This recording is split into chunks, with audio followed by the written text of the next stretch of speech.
Hello, God Kast. We're back live in the God Kast on the back porch once again. All right, so in this God Kast, I want to dive in explicitly to the nature of Christianity and Christ as it relates to astrology. A big topic, but lots on my mind. To brief you, Nick, and the listeners, last Thursday, I had a mushroom journey. And the first one I've done overnight, self-guided alone. The first time I've ever done it sort of not in the beautiful light of the sun, but actually in the darkness. And it was intentionally a sort of prayerful, contemplative trip in which I was aiming to sort of observe the nature of Christ insofar as Christ is seen as a sun god, and the astrological but also real metaphor of the sun rising and falling each day, the sort of microcosm of the whole system that we get to actually experience every day. And sort of, there's a million strands I could pull out of this journey that we don't need to dive into. But maybe a kickoff would be that one of the sort of revelations that came about during this was the nature of, I keep reading about Christ as a solar archangel. And I've been reading about all these tribal societies that had their own astrological systems, sort of minute versions of what have all been cohered now into the large, either tropical system or Vedic system. But back when tribal man was just his own little group of people, they would look up at the sky, and what they would see up there would be their tokens, these constant. If that was ever the case. You don't subscribe to the fact that tribal man was once just sort of insulated to a small collection of folks, like a small group of 150 people. Well, I would say it's a very secular statement. I think this is actually really great to calibrate this whole conversation, from my lens at least, is to properly quantify the true origins of man. Because I think we're all in this like beta analog caveman, ape man, just like out of Africa, which has been debunked, theory from evolution from less to more instead of from more to less. And if we actually take a sound, sober look at history, we'll see that the further you go back, the greater, more grand, more godly, more divine, more complex, more magic, more knowing everything actually was. And so there's a schism in the mind between thinking we're the greatest we've ever been because we rode out of the mud from nothing, and we possibly even fabricated this thing we call God, versus we're actually descendants of gods retelling the stories of our lineage that's literally in the bones, in our DNA, in our soul, because we are of gods, not of mud. And the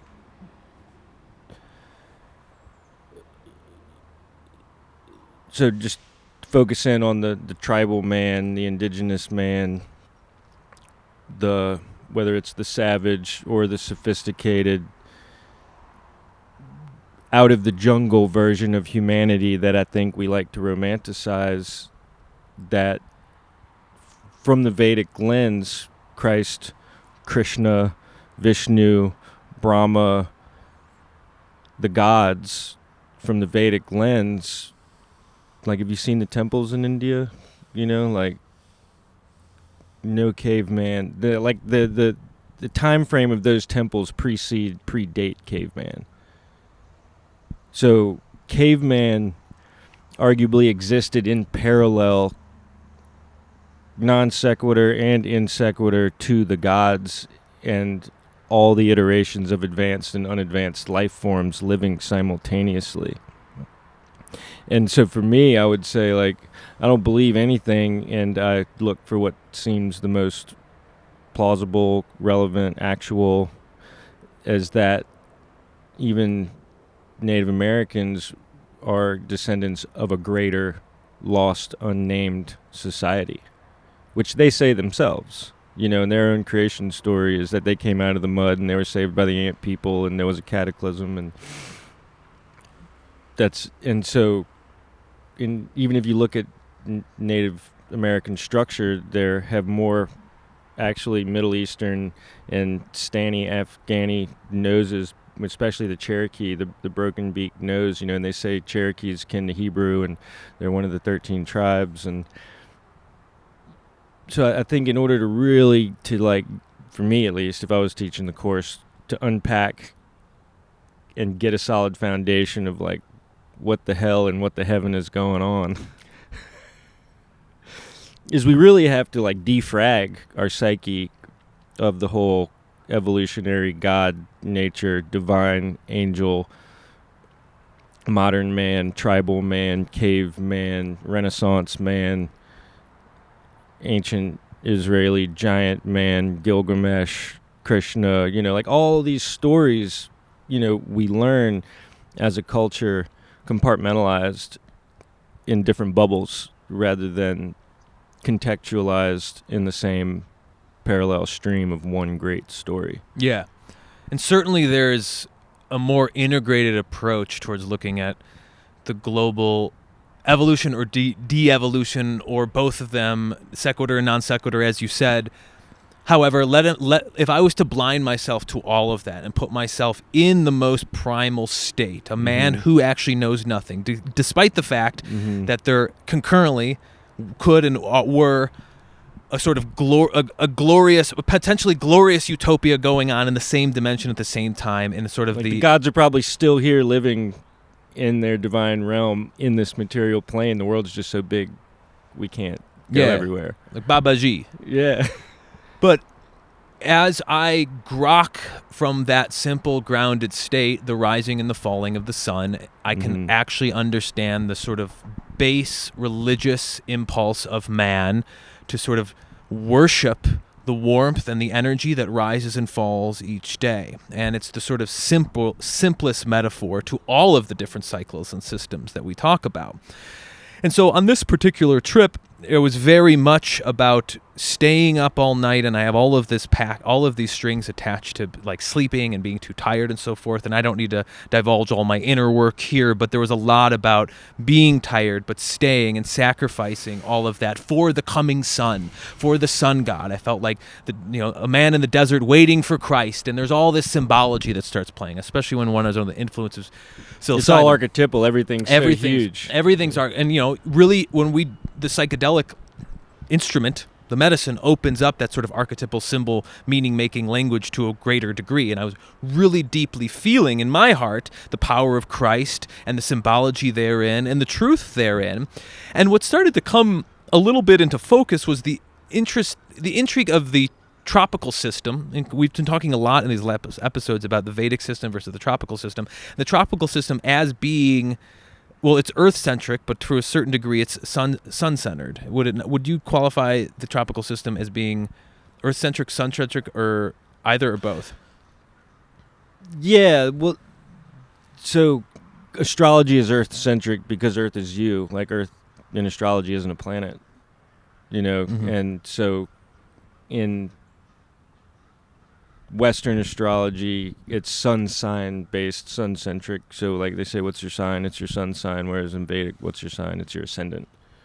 But yeah. Yeah. So anyway, the difference that let me put it this way. The difference that I've grokked between Vedic and tropical somewhat is that tropical is based on the equinoxes of the sun, and Vedic is based on the fixed stars. And so there's a power that is granted to the sun in the tropical system. Right. And that as I've looked into the different strands of astrology, there's been, there's Greek and Egyptian and Babylonian and so forth, it seems, and there were different strands that sort of all intermingled, but they all started to cohere, it looks like, somewhere around when Christ came, a little before or a little afterwards, but that the Western world as we live in it, that operates through this tropical system based on the equinoxes, is a sort of sun-centric system in light of the sun god. And there was this feeling that Christ not only Christ came and made even the astrological system anew.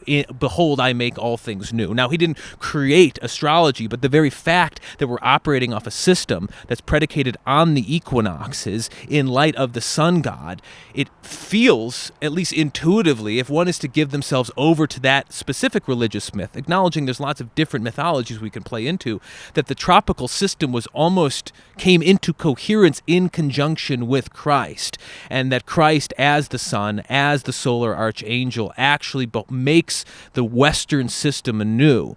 And so that the difference between Vedic and tropical in this lens feels like the Western tropical system is a system laid forth by Jesus' coming, because Jesus is the sun god, and now we're predicating the movement of our lives based on the equinoxes and not the stars.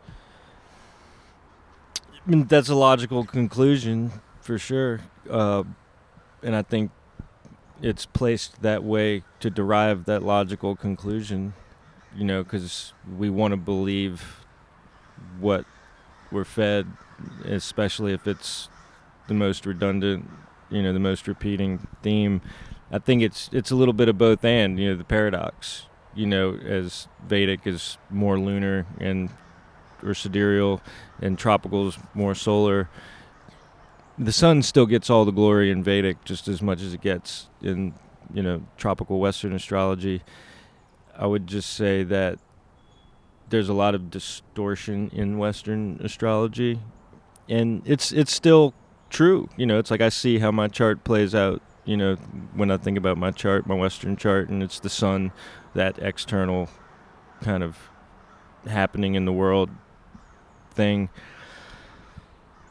Yeah, and it's definitely a paradox to compare and contrast, and also see how they both have their strengths. And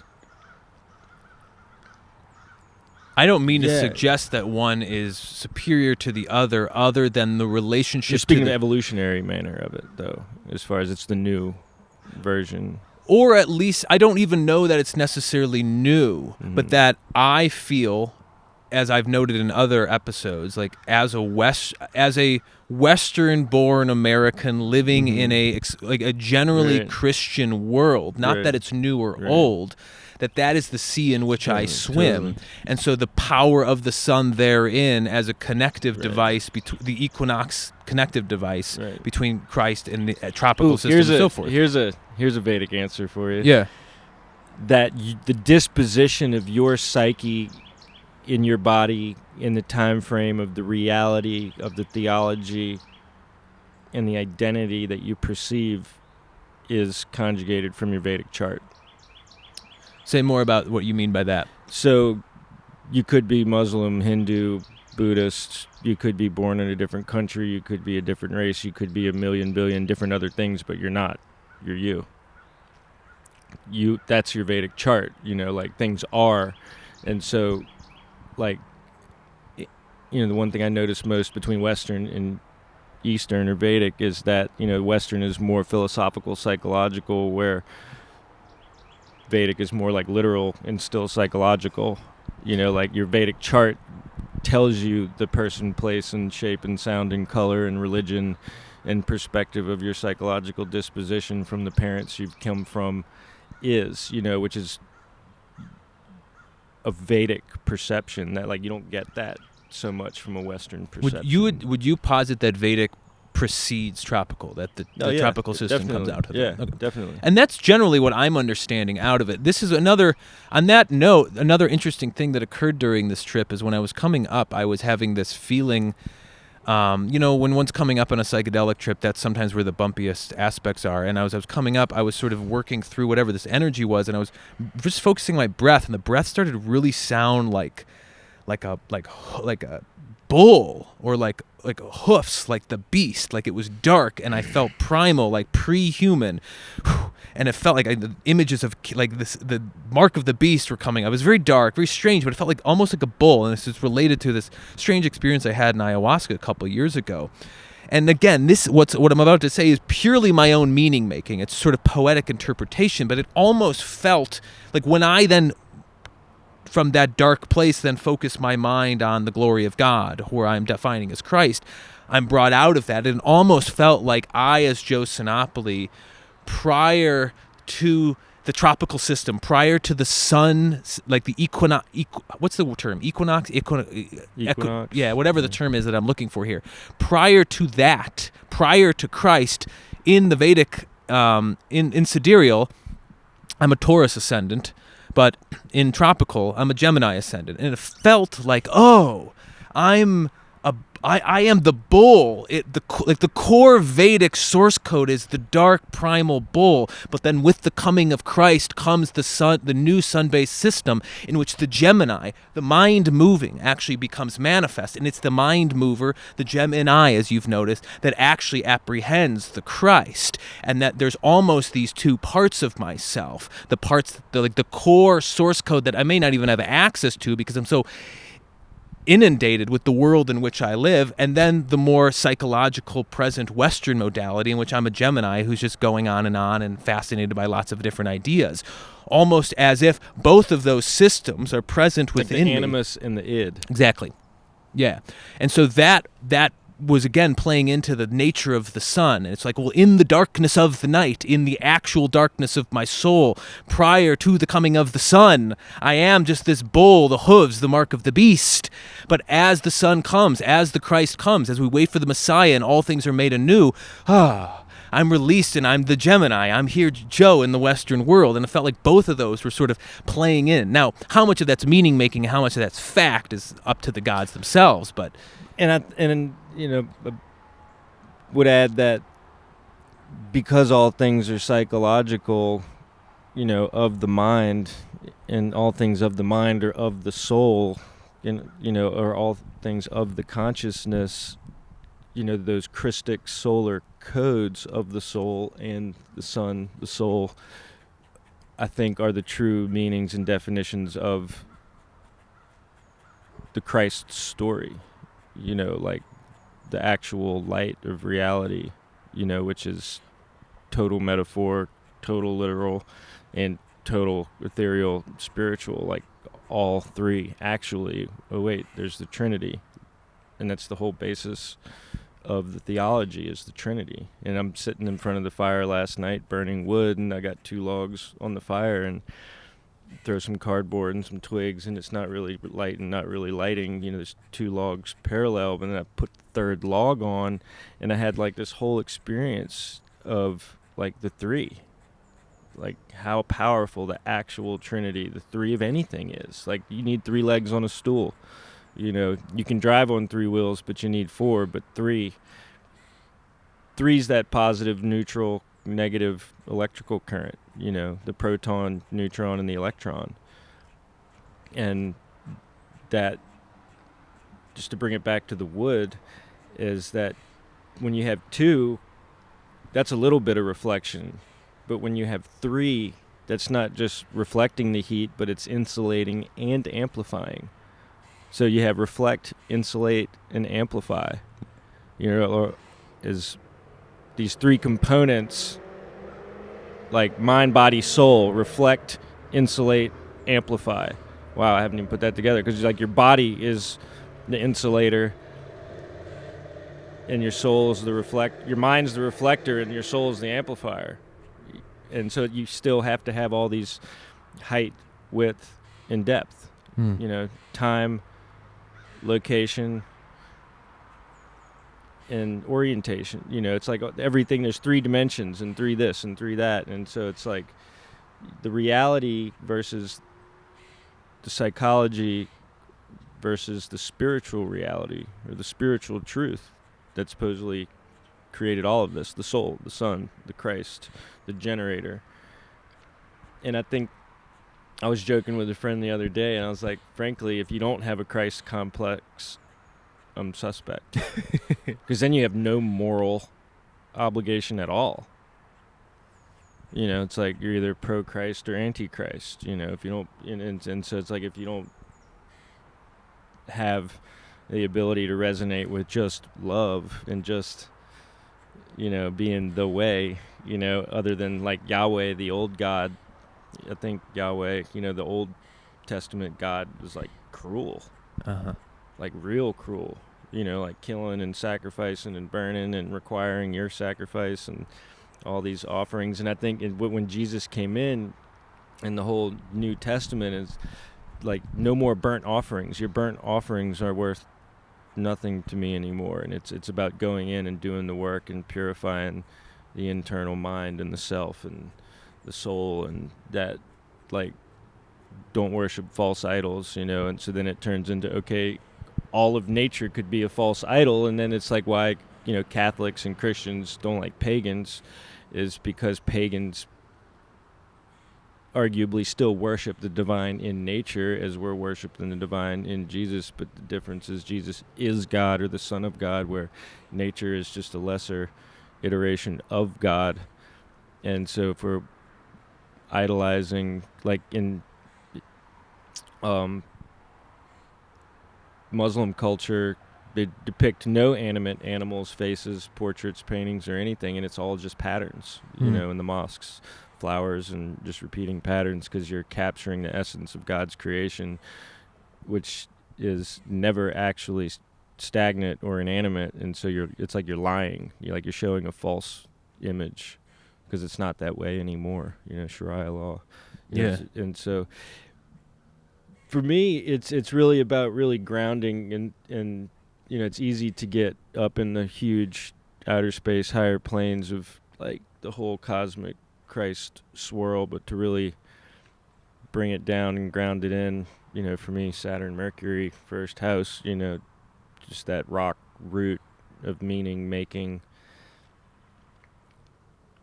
to just orient in the life that I am living. Yeah.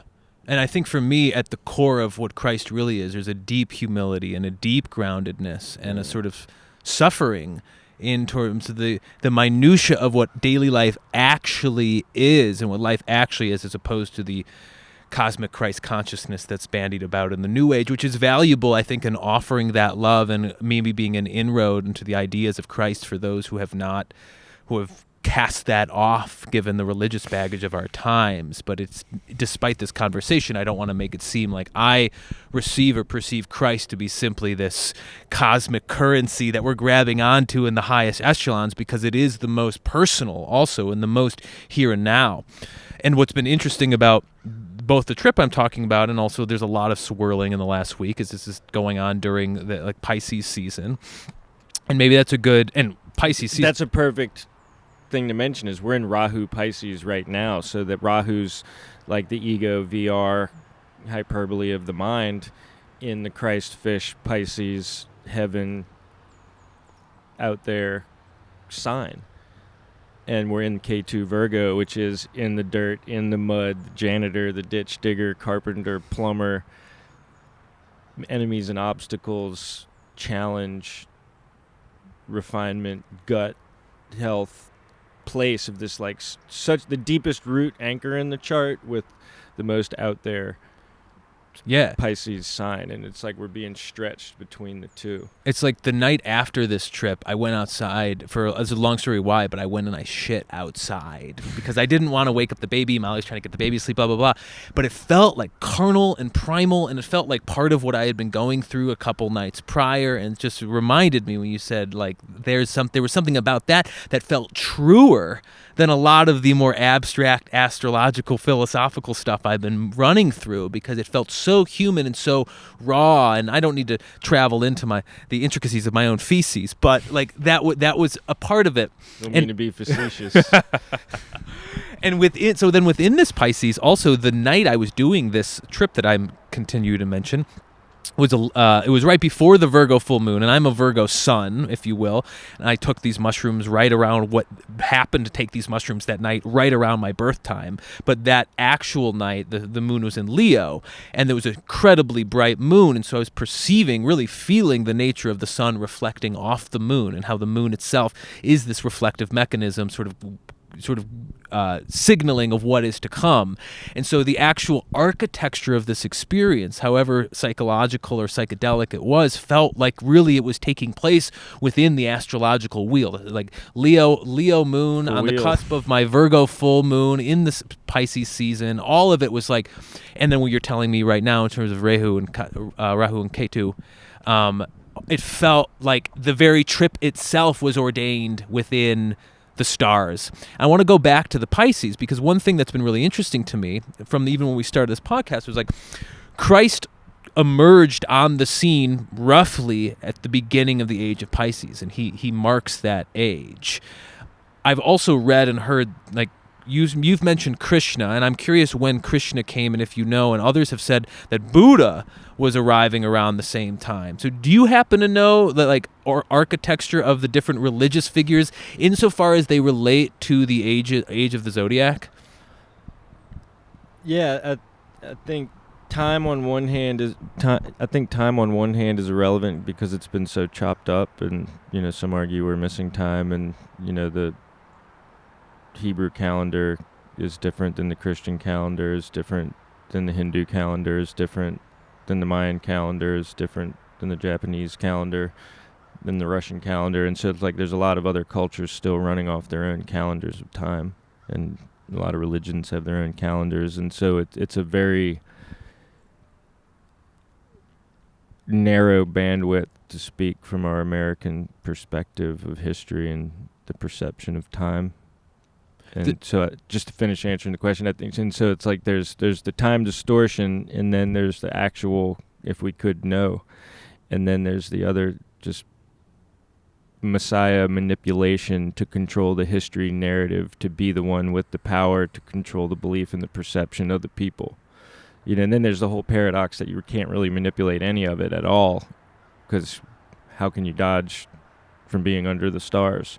So even the villain, every attempt, I had this quote getting out of the shower. It's like every attempt of the villain to thwart God only hastens the quickening. Every attempt of the villain to thwart God only hastens the quickening. Unpack that for us.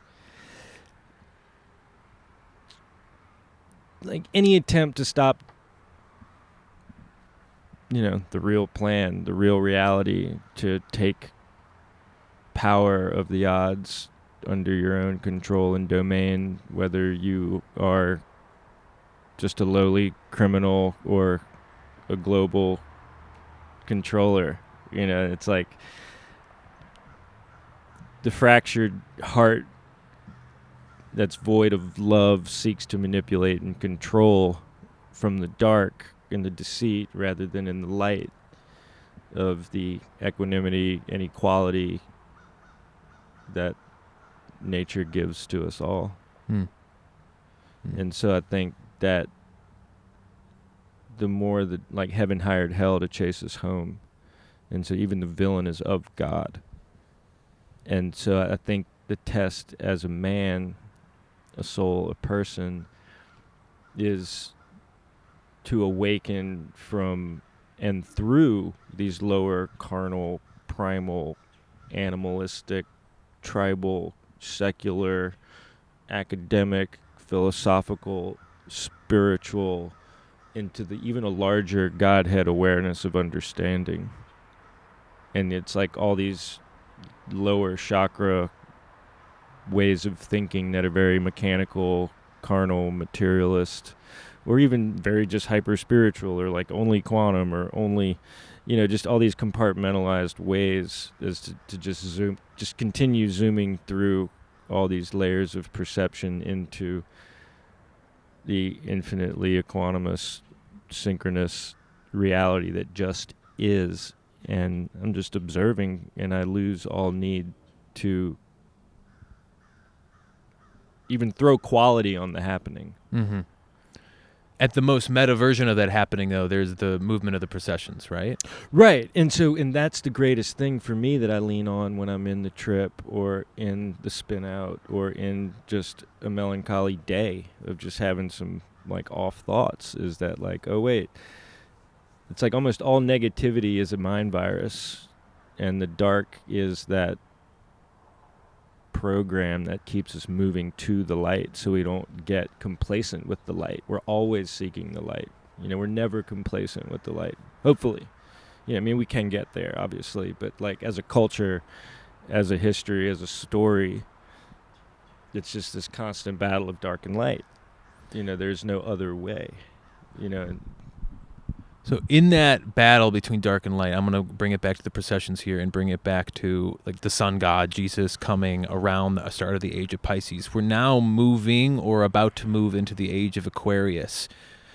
Do astrologers in this realm in which it's impossible to actually say what will occur, is there the feeling that a different brand of Messiah, or even many would say the Antichrist, is coming imminently in this change of ages? We've been talking about like Christ, the 2,000 years ago, but as we start to look forward to that procession, then Yeah, actually, it's like it's biblical, and the Bible is astrological, and so all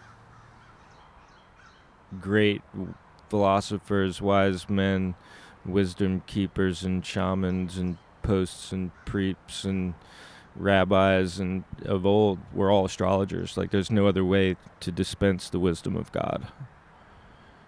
And astrology is usually kept from man, so they have the private access to what's coming, because it is the only way to forecast reality.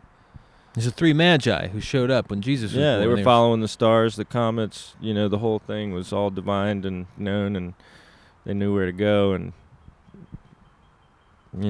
maybe there were actual other angels appearing in physical form, which I'm sure. And the there was no layer between, really, almost. Yeah. I'd say angels were here even much closer. I'd say that there's a huge time distortion on what millennia. There's a big time distortion on what millennia we're in, and where's that? Say more about that time distortion. You mentioned earlier the discrepancy between calendars. Is that where that's coming from? Basically, and the attempt to change the calendar for religious, political control. Would you say that we're earlier or later on in terms of the true time? I don't know where you place your ballast as to where it starts. Right. But let's say, since, AD, let's say it's after Christ, just from a technical perspective, would you say it's been more years or less years? I know there's... Well, some say there's, 1,000 years have been added. Some say we had the whole clock paused for 600 years in the 1800s. That just reminded me of this. Do you know Robert Anton Wilson? He's a pretty famous psychedelic author, science fiction author too. He's had a lot of really trippy experiences. They're also centered in the Christ myth. He's got a really famous one in which a delivery woman came to his house and had a Jesus fish on her necklace, and just staring casually at this Jesus fish, he was just burst in to a scene from, I think, 55 AD, right? Like when all of the Christians were basically underground because they were being persecuted and they were waiting for the return of Christ. And he spent a lot of the time in his whole career after this, working this specific moment out, and became convinced that the eternal present is basically that moment in 55, and that we're all just living in this illusion, and that that's actually the moment, and this is all just a mirage that's built out of this moment where Christ is about to come again. Right. And then try this on. How about modern reality is at least 100,000 years old? In this version.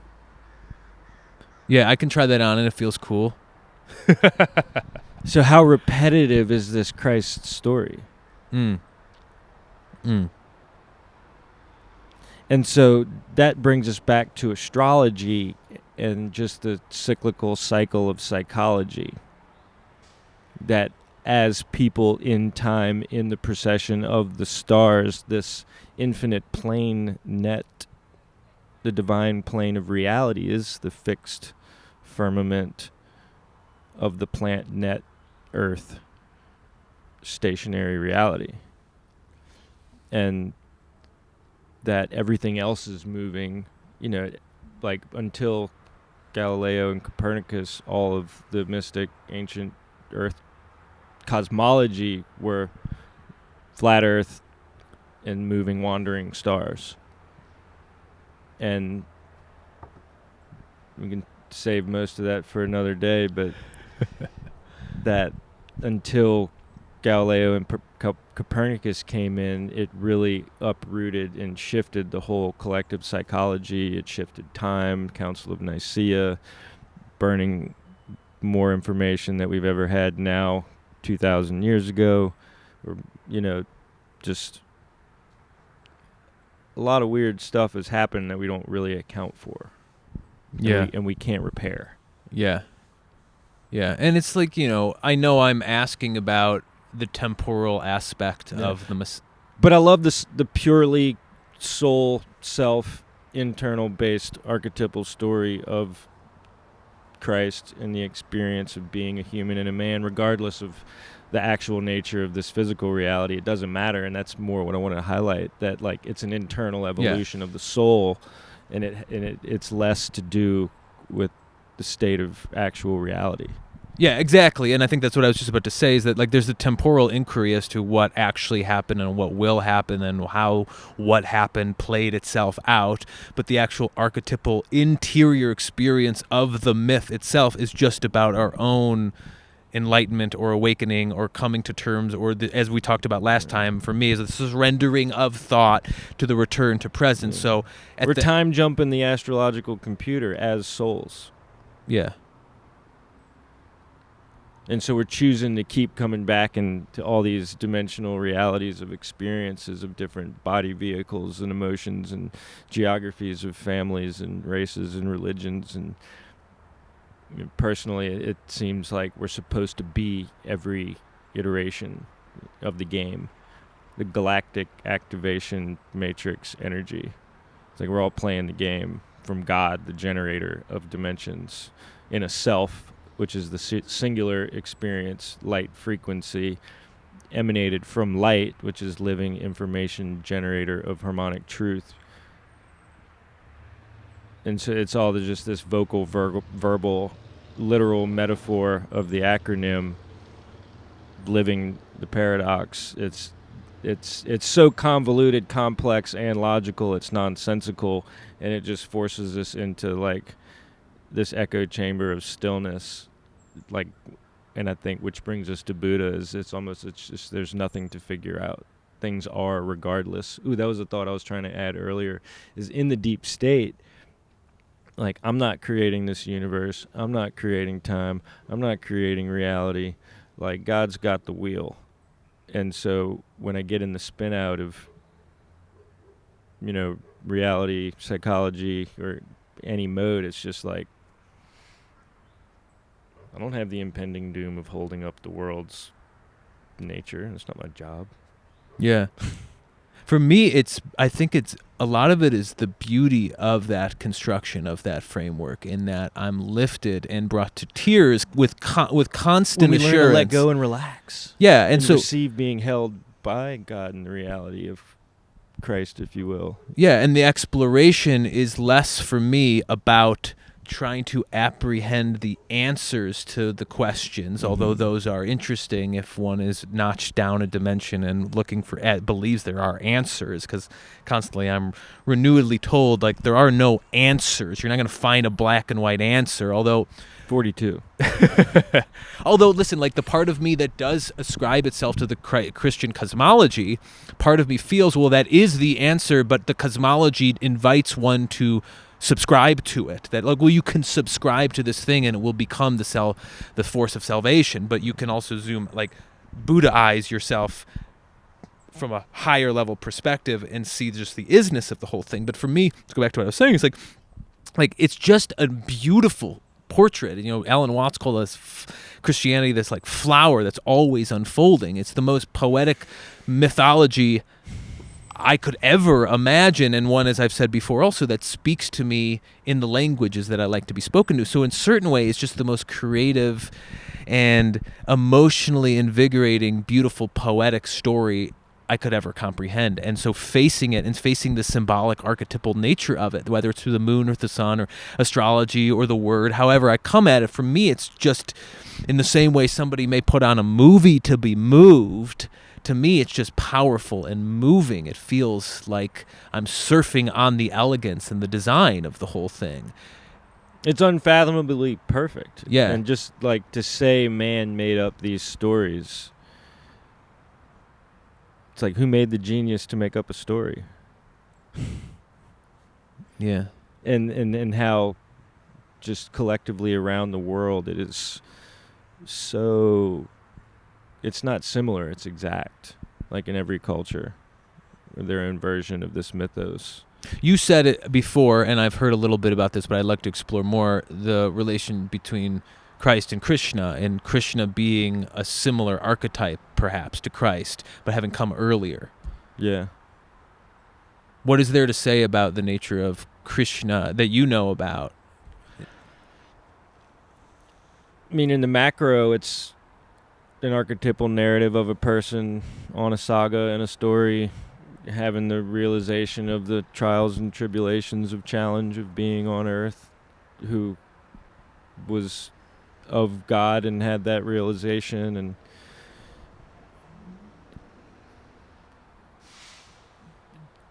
it just sets the field for the whole archetypal psychology of reality, just like the biblical Christian story, and arguably, Abraham and Muhammad, and these are all, even Siddhartha, Buddha was the prince's son, and so all these theological religious stories start out from basically a privileged heir denouncing the throne, whether you're Jesus or Buddha or Krishna or the yoga teacher from New York.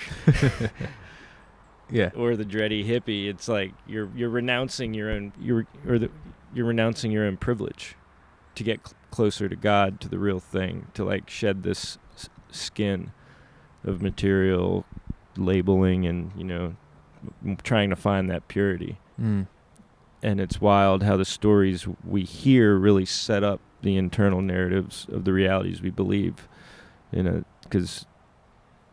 it's back to, it's inescapable. Almost every culture has this Christ-like theology of some sort. Yeah, and so that theology, it's offered me, or at least offering me as I play into it, that the presence of the sun, the presence of the light, is the presence of Christ, or however you want to define the divine force. And this meeting place of astrology and religion and spirituality and the very incredible, unbelievable, awe-inspiring existence of self, all sort of cohering in our presence here under the sun, and that the sun is not simply just not just a star. It's not just giving us warmth. It's not just giving us energy. It's all of this stuff, but it's also this symbol that's correlated across all the different streams, and it makes astrology in a certain way so real, so self-evident and simply real that we often forget. I mean, yeah, the sun's there, but the way the sun can be so interwoven into the language of reality. And so here's a fun fact. Every culture of all time and place all had the same names for the planets, the constellations, the days of the week, and the months. Like, how is that even possible? And they say that every culture or empire that tried to change the first day of the week away from Sunday fell. What do we qualify the first day of the week as Sunday. here in America? Okay. Yeah, because if you look at a calendar, it begins on Sunday and ends on Saturday. Mm-hmm. Sunday. Yeah, Domingo, Dominion, the king. And so when we change the language and law of time, like supposedly, like that's a curse. And that's an anecdote for how astrology is that real and has affected culture for so long. And I think the Romans did try to change to the first day of the week to being like Saturday or I don't know, Monday or something. And then they fell. Yeah. Yeah, so then after this trip was done, I'll loop it back here. I went and there's so much I didn't share, but you could never unpack one of these experiences. As folks know, I went and got some fish and I ate some bread for both Pisces and Jesus. sort of capped it off there.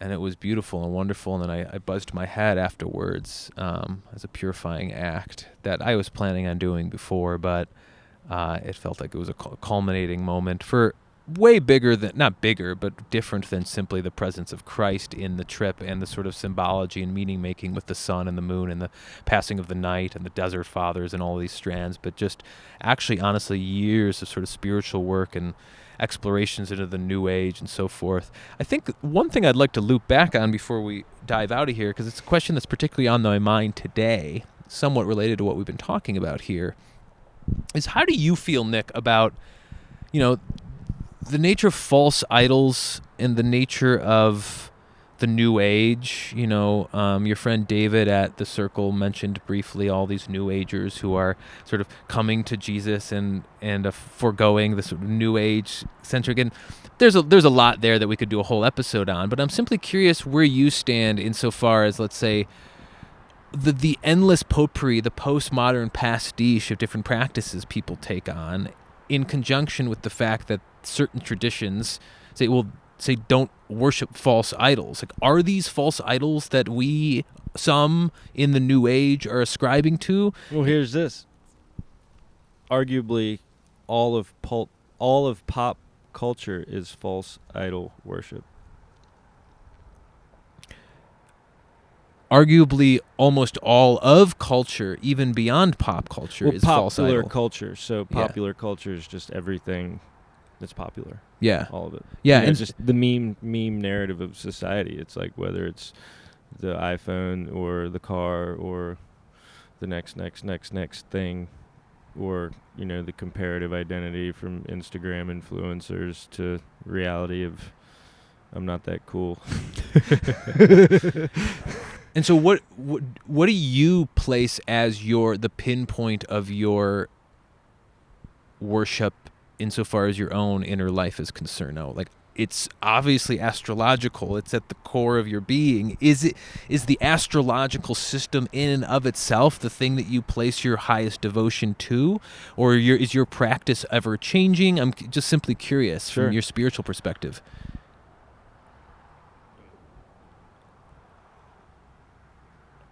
I mean, honestly, to me, it's all inevitable. Like, I'm an observer, and I'm allowing it, and I'm here for the allowance.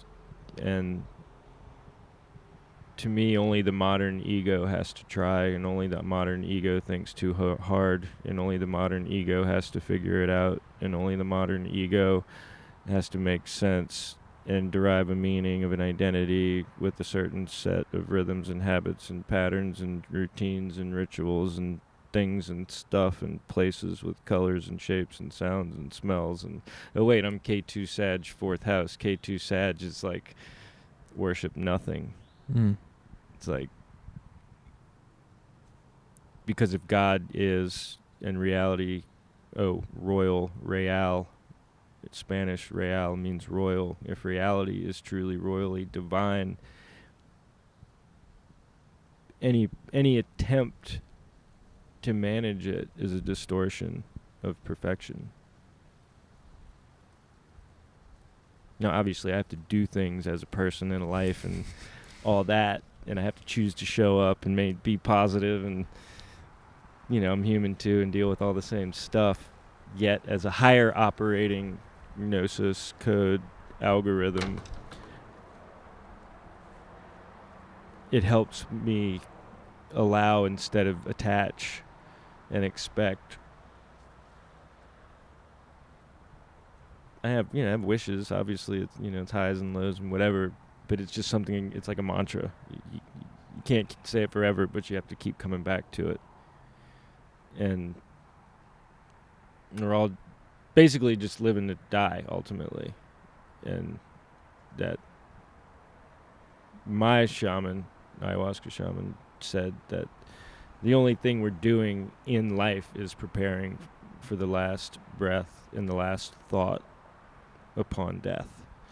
And that whatever is going through your mind at the time of death is the next world you create and generate and live out.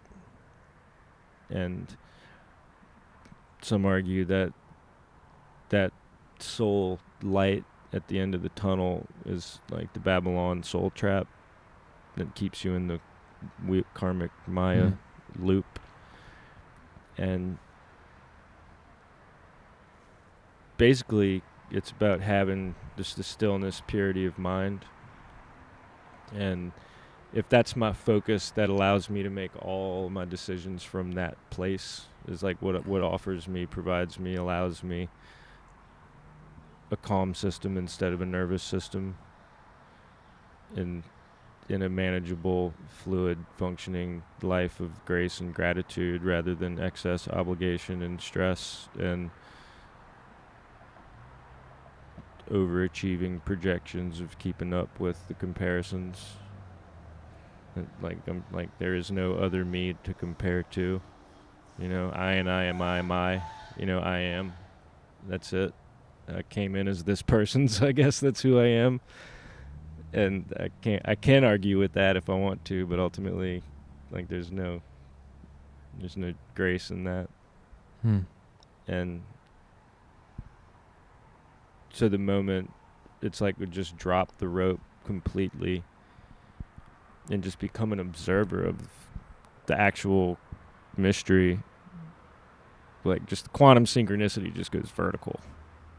Because your mind is now still, you're not projecting any quantum distortions into the narrative ripple of time that we're being hijacked with negativity to actually turn our quantum computers into bullshit generators rather than God code generators.